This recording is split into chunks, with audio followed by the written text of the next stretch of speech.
The warnings reached Europe before the armies did. They came through refugees, broken kingdoms, terrified merchants, displaced princes, and stories carried west from lands few Europeans understood clearly. Cities beyond the eastern frontier had vanished. Armies had been surrounded and destroyed.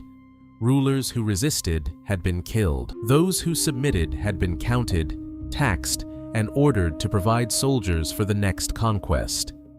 The invaders were called Tatars by many Europeans, a name often distorted into Tartars, as if they had emerged from Tartarus itself.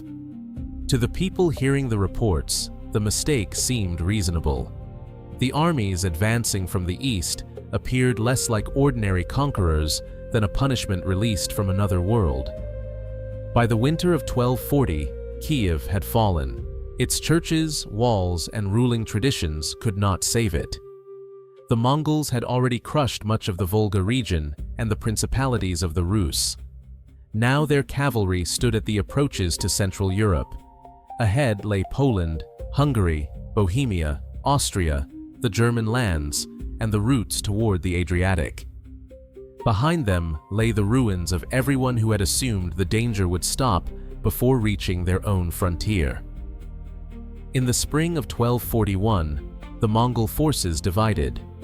One army entered Poland, burned cities, defeated the forces of Duke Henry the Pious near Legnica, and vanished before a larger European coalition could trap it. The main forces crossed the Carpathians into Hungary, where King Bela IV gathered one of the largest armies his kingdom could produce.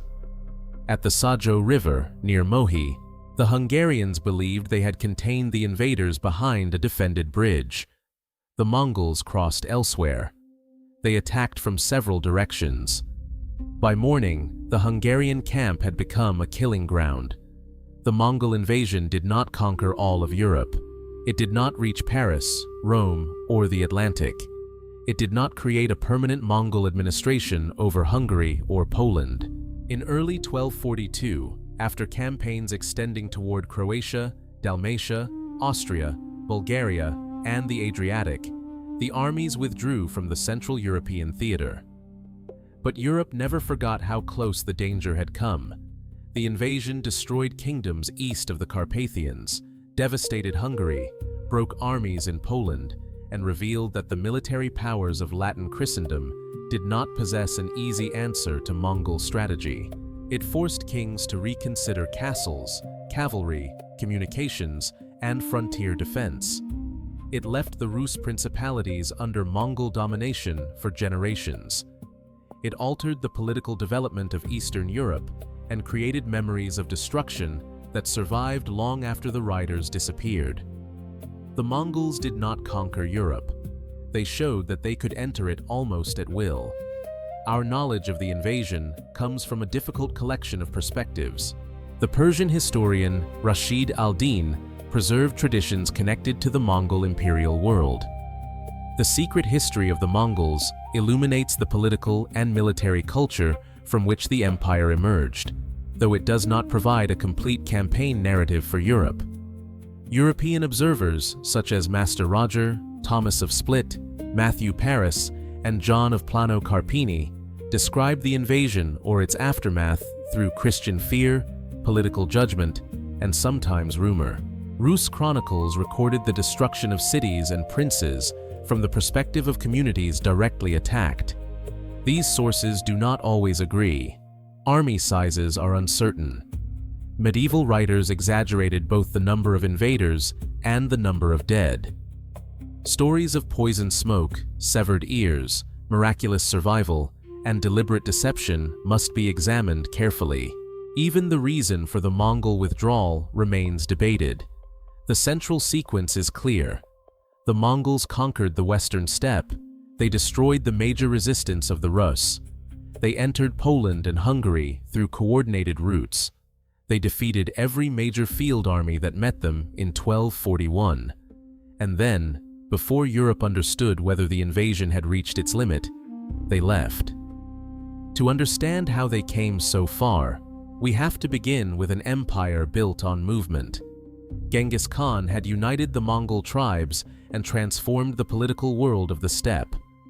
Under him and his successors, Mongol forces conquered northern China, Central Asia, and the Khwarezmian Empire. They crossed deserts, mountains, rivers, and distances that made conventional campaigning appear impossible. Their victories were not produced by horse archery alone. The Mongol military system combined mobility with organization. Armies were structured through decimal units. Commanders communicated through signals, messengers, banners, drums, and carefully prepared plans. Scouts moved far ahead of the main force. Intelligence was gathered from merchants, prisoners, deserters, and subject peoples. Engineers from conquered regions built siege machines and bridges. Local troops were absorbed into later campaigns. Multiple armies could travel separately, confuse defenders, and then converge at the decisive point.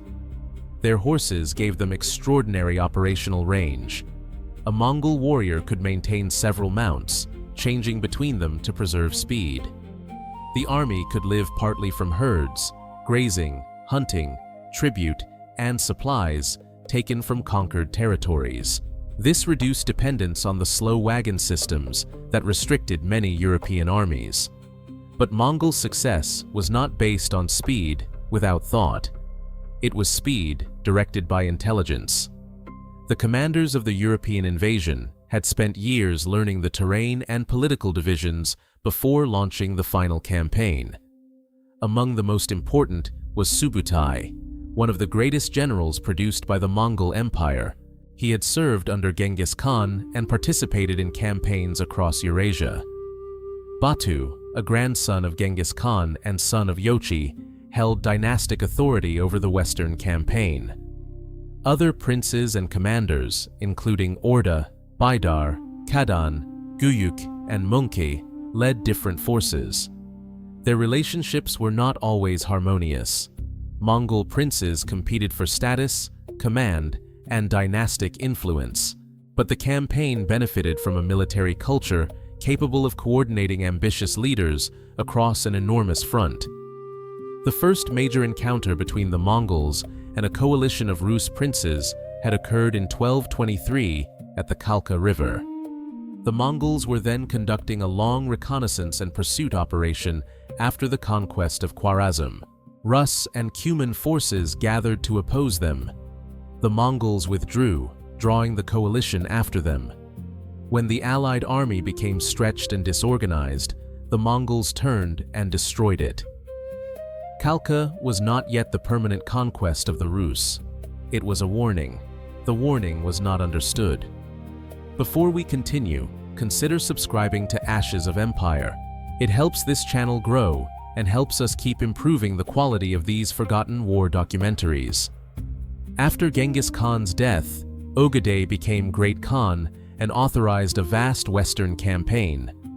Beginning in 1236, the Mongols moved against the Volga Bulgars, the Kipchak and Cuman steppe confederations, and other powers standing between the empire and the Rus lands. These campaigns secured the steppe corridor. That was essential. The Mongols did not simply ride directly toward Hungary from Mongolia. They conquered or dispersed the peoples who controlled the routes, pasture lands, river systems, and political spaces ahead of them. Some survivors fled west. Others submitted and joined the Mongol forces. The movement of the Cumans became especially important. The Cumans were a Turkic-speaking steppe people whose confederation had long interacted with the Rus, Byzantines, Hungarians, and other neighbors. As Mongol pressure intensified, groups under Khan Kutan sought refuge in Hungary. King Bela IV accepted them. The decision offered Hungary military advantages. Cuman horsemen could strengthen the kingdom and provide knowledge of steppe warfare. But their arrival created tension. Hungarian nobles distrusted them. The Cumans were accused of raiding, resisting settlement, and maintaining customs seen as foreign. The Mongols also treated many steppe peoples who had fled as subjects who had escaped imperial authority. The refugee crisis became one of the political fractures preceding the invasion. Meanwhile, the Mongols attacked the Rus principalities. The Rus lands were divided among competing princes and cities. They shared dynastic, religious, linguistic, and cultural traditions, but they did not form a centralized state capable of directing one united defense. Rivalries could be intense. A threat to one principality did not automatically produce coordinated action by all others. The Mongols exploited this fragmentation. Ryazan was attacked and destroyed in late 1237 after refusing submission. Vladimir, Suzdal, and other cities fell during the winter campaigns that followed. Siege engines battered walls. Cavalry isolated cities from reinforcement. Captured populations were killed, enslaved, taxed, or forced into service, according to the decisions of commanders and the degree of resistance. The winter did not stop the Mongols. Frozen rivers could become roads. Snow-covered ground could support movement, where mud or marsh might otherwise slow cavalry. Their armies had campaigned in extreme climates before. Some cities resisted successfully or escaped destruction because they were bypassed. Others paid tribute. Novgorod was not taken, possibly because distance, spring conditions, terrain, and broader operational priorities discouraged the advance. But the major centers of northeastern Rus had been broken. The campaign later turned south.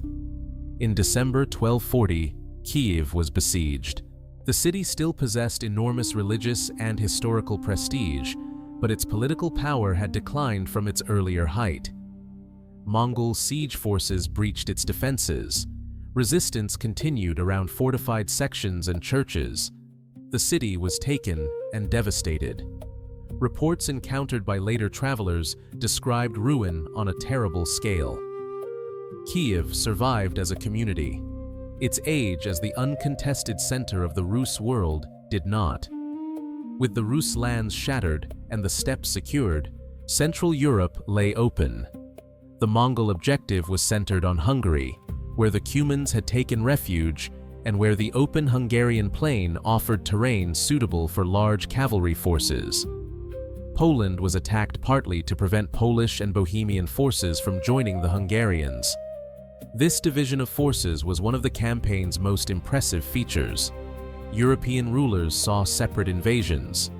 The Mongols were executing one connected operation. The Northern Army entered Poland in early 1241. It struck Lublin and Sandomierz, defeated local forces, and moved toward Krakow. Polish political fragmentation made unified resistance difficult. The kingdom had been divided among branches of the Piast dynasty, producing regional dukes with overlapping claims and rival interests. Krakow was abandoned and burned. Duke Henry the Pious of Silesia gathered forces to oppose the invasion. His army probably included Silesian and Polish troops, retainers, townsmen, foreign knights, and limited support from military religious orders. Later traditions greatly expanded the presence of Templars or other Western warriors, but the exact composition remains debated. Henry hoped to unite with King Wenceslaus of Bohemia. The Mongols did not allow that union to occur. On April 9, 1241, the armies met near Legnica. The Mongol force was not necessarily intended to occupy Poland permanently. Its strategic role was to destroy resistance, create confusion, and prevent reinforcements from moving south toward Hungary. At Legnica, the Mongols used mobility, missiles, controlled withdrawal, and attacks against an enemy struggling to maintain coordination. Later accounts describe smoke used on the battlefield and a mysterious voice calling for the Poles to flee. The details are uncertain. The result is not. Henry's army was destroyed. The Duke was killed and decapitated. His head was reportedly displayed before the walls of Legnica in an attempt to intimidate the defenders. The Mongols did not remain to besiege every fortress. They had accomplished their purpose. Bohemian forces were delayed. Poland had been devastated. the northern Mongol columns turned south to rejoin the main campaign. 2 days after Legnica, the decisive battle in Hungary began. King Bela IV had received Mongol demands before the invasion.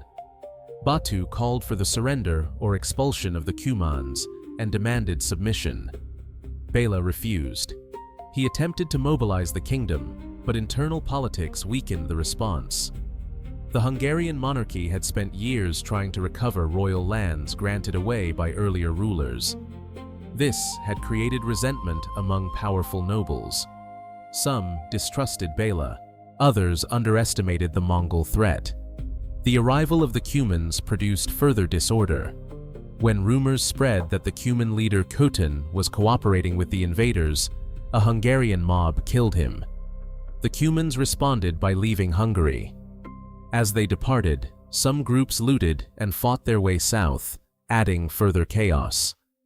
Hungary had lost potential cavalry allies at the worst possible moment. The Mongol armies crossed the Carpathians through multiple passes. Hungarian defenders attempted to block the routes, but the Mongols broke through. Batu's main force entered through the northeastern approaches, while other columns crossed farther south and north, preventing the defenders from concentrating against one passage.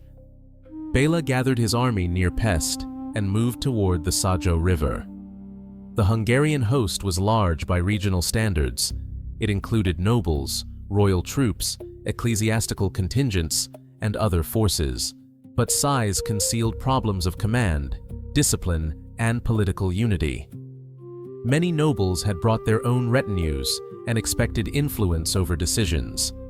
The army lacked the operational flexibility of its opponent. Near Mohi, the Hungarians established a fortified camp of wagons on the western side of the Sajo. A stone bridge crossed the river. The Hungarians believed the bridge could be defended and that the river would restrict Mongol movement. Subutai saw the same terrain, differently. During the night of April 10th into April 11th, Mongol forces attacked the bridge. The Hungarians resisted strongly, and the initial crossing was costly. Crossbowmen defending the passage inflicted losses. Batu's direct assault struggled. But this was only one part of the plan. Subutai moved farther downstream, where engineers prepared another crossing. Some Mongol forces may also have crossed at additional points. While Batu fixed Hungarian attention on the bridge, Subutai approached from another direction. The Hungarians were not facing one frontal attack. They were being enveloped. Mongol stone-throwing machines and possibly early gunpowder weapons were used against the bridge defenders, helping clear the crossing. Once enough Mongol forces reached the western bank, pressure on the Hungarian camp increased from several sides. The camp that had offered security became a trap. The wagons restricted movement. Ropes, tents, animals, baggage, and densely packed soldiers made rapid deployment difficult. Arrows and projectiles entered the enclosure. Panic spread. Hungarian leaders attempted to break out, but the Mongols appeared to leave an opening. Some fled through it.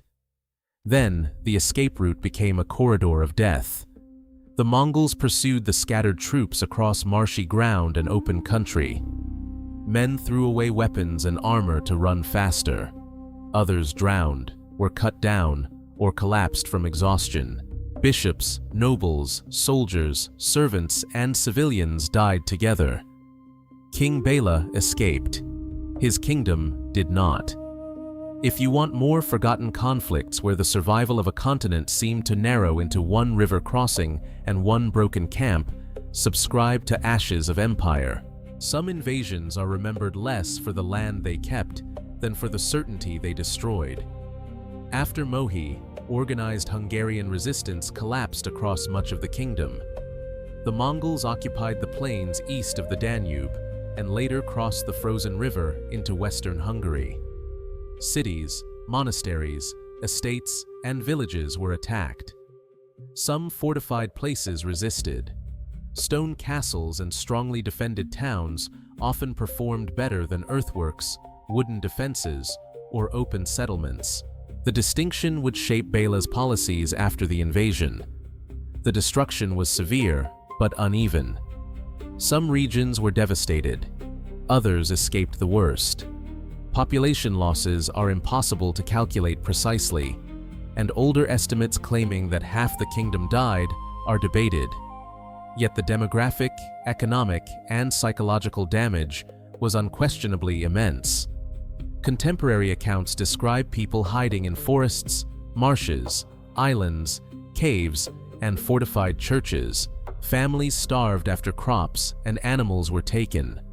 Refugees were lured from hiding by false announcements that the danger had passed. Captives were used as labor, shields, guides, or troops. The Mongols also attempted to administer conquered areas. This is significant. They were not simply riding through Hungary in one continuous raid. Evidence suggests that they appointed officials, counted populations, issued instructions, and prepared to extract resources. Local collaborators and subject peoples could be used in this process. The invasion had the potential to become occupation.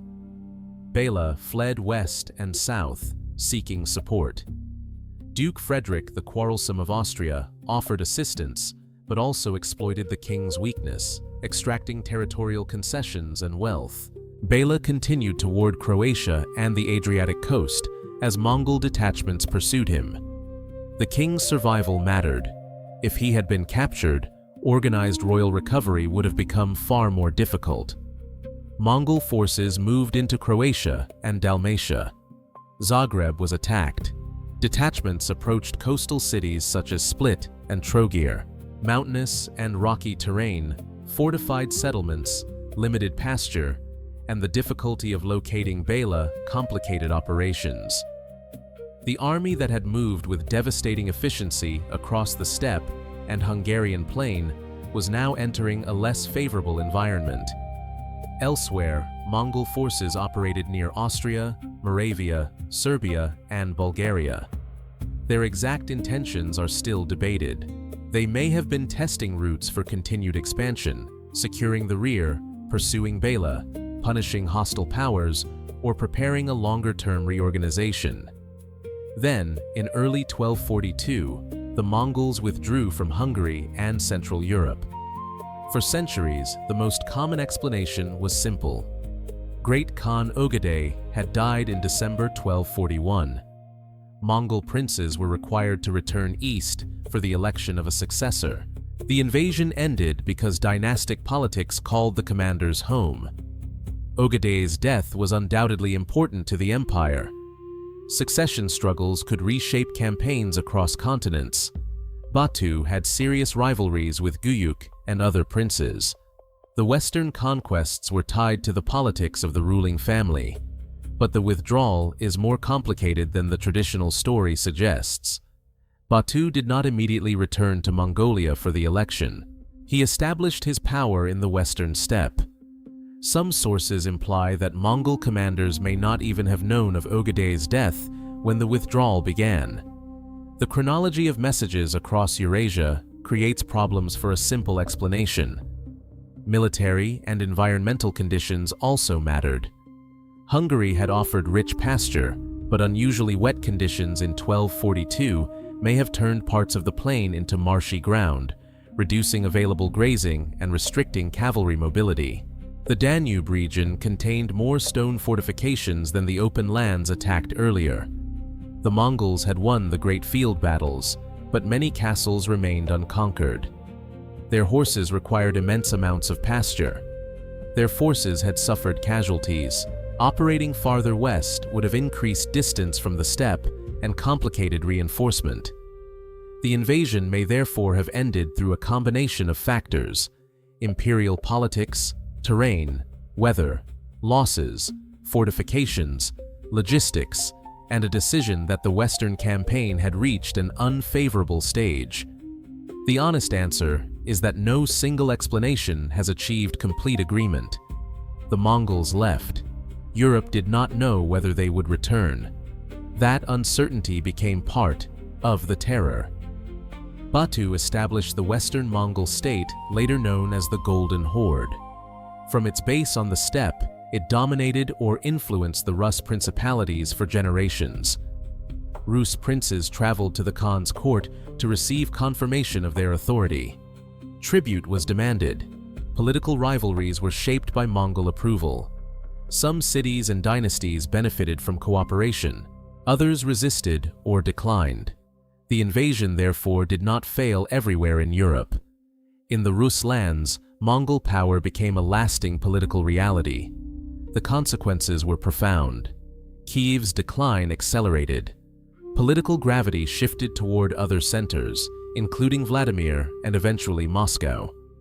Trade, taxation, warfare, dynastic politics, and relations with the steppe were transformed. Historians continue to debate how Mongol rule affected the long-term development of the Rus lands, but its importance cannot be denied. Poland escaped permanent occupation, but remained fragmented. Legnica entered its memory as a defense against an enemy from the east. Later, Mongol raids returned, though none repeated the full continental campaign of 1241. Hungary undertook the clearest military transformation. Bela IV returned to rebuild his kingdom. He encouraged the construction of stone castles, fortified towns, and defensible strongholds. Nobles were permitted or pressured to develop fortifications. Settlers were invited into devastated areas. The Cumans were eventually brought back and integrated, though tensions continued. Royal policies increasingly recognized that open armies and lightly fortified settlements could not stop another Mongol invasion.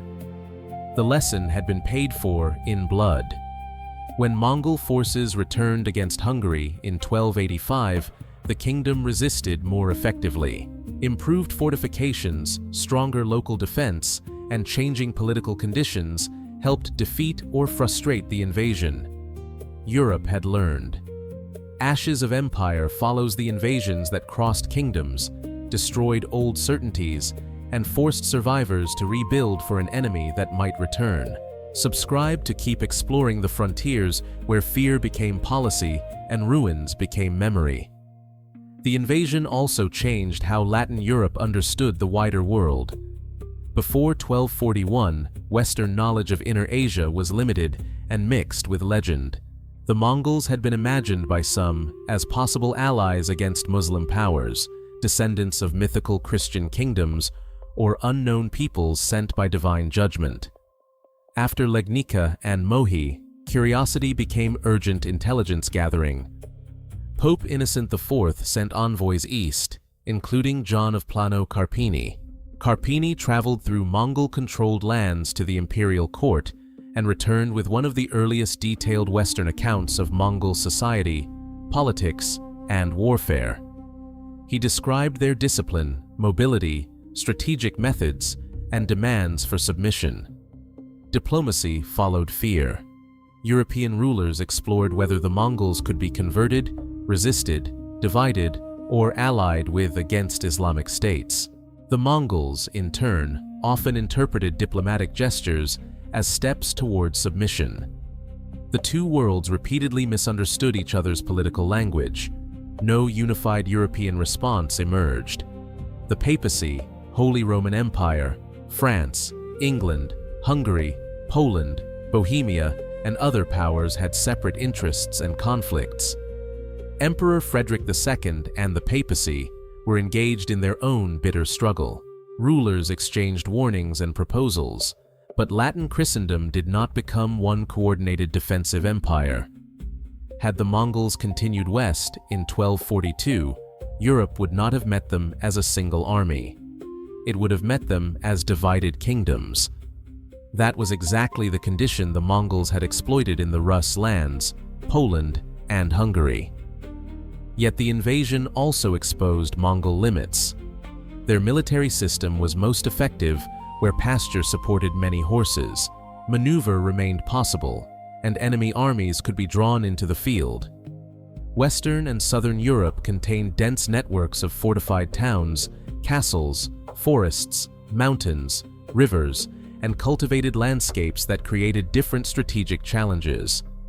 This does not mean the Mongols could not conduct sieges. They had destroyed some of the greatest fortified cities in Eurasia. Their engineers were highly capable. Nor does it mean Western Europe was safe because of superior civilization or military skill. Legnica and Mohi had already destroyed that comforting belief. It means that conquest farther west would have required time, resources, reinforcements, and political commitment. Europe had not defeated the invasion in one great defensive victory. It survived because the Mongol leadership chose to leave a theater that was becoming more complicated at the same moment the empire entered a dynastic transition. That uncertainty explains why Europe never forgot. A clear victory can be celebrated. A narrow survival creates nightmares. Later generations imagined what might have happened had the Mongols continued. Vienna, the German principalities, northern Italy, and perhaps lands farther west seemed exposed. These scenarios cannot be proved. History did not test them, but contemporary fear was rational. The Mongols had destroyed the forces placed before them. Poland had not stopped them. Hungary had not stopped them. The Carpathians had not stopped them. Major rivers had not stopped them. The armies had withdrawn while still militarily dominant in the open field. Europe had survived without knowing whether it had been saved by distance, weather, resistance, Mongol politics, or simple postponement.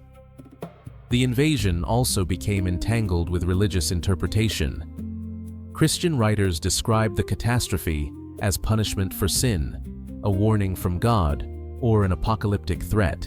The invaders were associated with Gog and Magog, with the peoples of the end times, or with demonic forces released against a divided Christendom.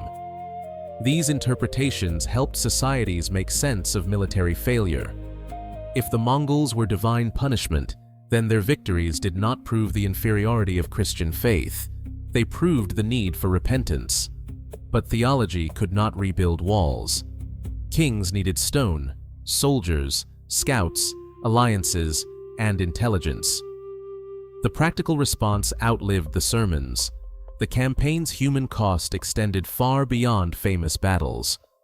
The history of invasion often focuses on kings and commanders because their names survive.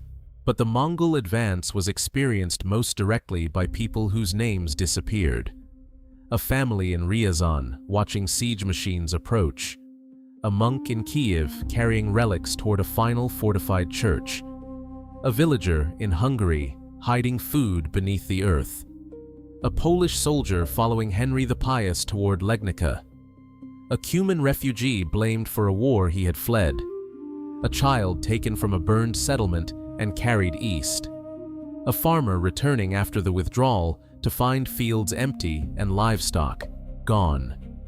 For these people, the invasion was not a clash between Europe and Asia. It was the end of the world they knew.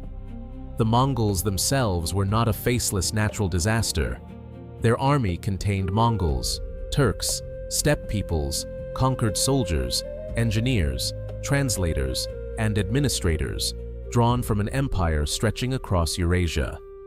Men fought for loyalty, obligation, reward, survival, and the authority of the Khan. Their commanders planned with precision. Their system could be brutal, but it was not mindless. Terror was used because it worked. A city destroyed after resistance encouraged the next city to surrender. Prisoners were released to spread fear. Populations were offered terms, then punished when those terms were rejected. Violence was not always uncontrolled rage. It could be imperial communication. Europe understood the message: submit or risk becoming an example. The kingdoms of Central Europe refused. They paid heavily. The Mongol invasion of Europe deserves to be remembered neither as a failed raid nor as an inevitable conquest interrupted by one convenient death. It was a vast, carefully prepared campaign that achieved enormous objectives while falling short of permanent domination over Central Europe. It conquered the Western steppe. It destroyed the independence of major Rus principalities.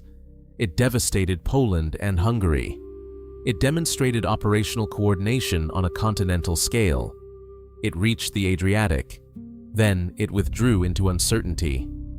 The invasion changed Europe because it created a new Eastern political order and forced the lands beyond it to confront their vulnerability. The Golden Horde became a permanent power. Hungary rebuilt around stronger fortifications. European courts sought information about the Mongol world. Religious and political imagination absorbed the fear of riders who had crossed distances once thought protective. The armies vanished from Hungary in 1242. The memory remained. It remained in chronicles describing ruined cities and fields filled with bodies. It remained in castles built because wooden defenses had failed.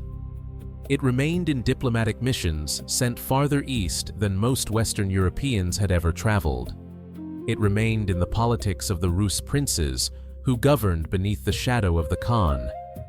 It remained in the name Tatar, spoken long after the warriors of the original invasion were dead.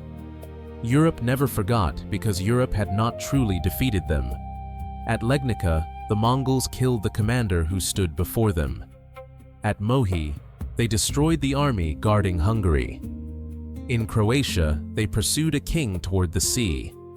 When they finally turned east, no European coalition had forced them to do so. That was the deepest fear. The invasion had ended without giving its survivors the comfort of victory. In 1242, the hoofbeats receded from the Hungarian plains. Smoke still rose from settlements. Refugees emerged from marshes and forests. Bela returned to a wounded kingdom. Farther east, Mongol authority hardened over the lands already conquered. Europe began repairing what it could. But every rebuilt wall carried the same unanswered question. What would happen if they came back? The Mongols had crossed the frontier. Europe believed separated it from the storms of the steppe. They had destroyed armies, crossed frozen rivers, entered mountain passes, and reached the shores of the Adriatic. Then they disappeared before the continent could understand them. The invasion did not end Europe. It gave Europe a memory of how easily its kingdoms could be broken when faced separately. And long after the riders were gone, that memory continued moving west.